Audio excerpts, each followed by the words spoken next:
안녕하십니까. 9월 21일의 경기의정 뉴스입니다. 어제 경기도의회와 자매 결연 관계인 중국 광동성 대표단이 의회를 전격 방문했습니다. 첫 소식입니다.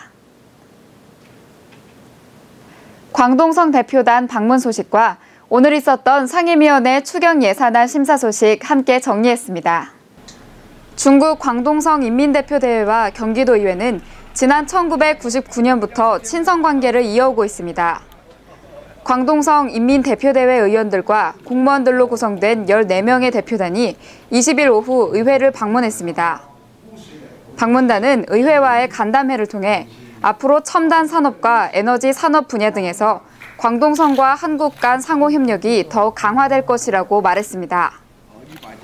한편 오늘 의회에서는 9개 상임위원회가 1차 회의를 열고 본격적인 의정 활동에 돌입했습니다. 여성가족평생교육위원회에서는 어린이집 급식비 지원 예산을 둘러싸고 열띤 토론이 벌어졌습니다.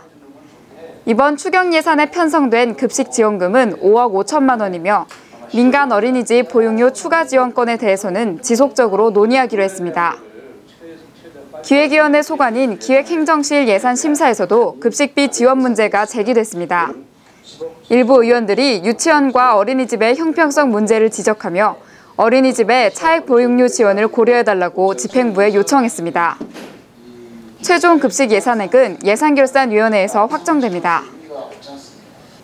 이어서 각 상임위원회별 추경 예산안 심사 소식을 좀 더 자세히 전해드립니다.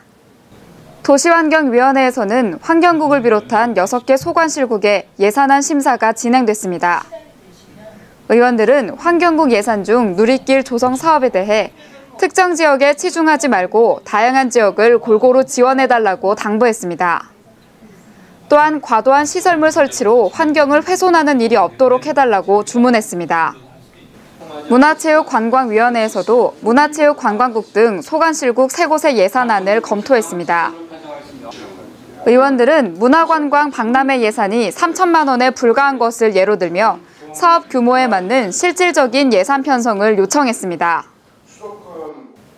조례안 등 각종 안건에 대한 심사도 이루어졌습니다.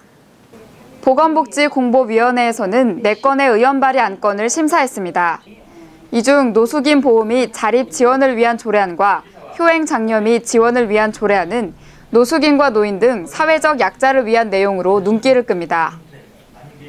농림수산위원회에서는 충령산 자연휴양림과 강시봉 자연휴양림을 통합 관리하기 위한 관련 조례 개정안을 발의해 가결했습니다.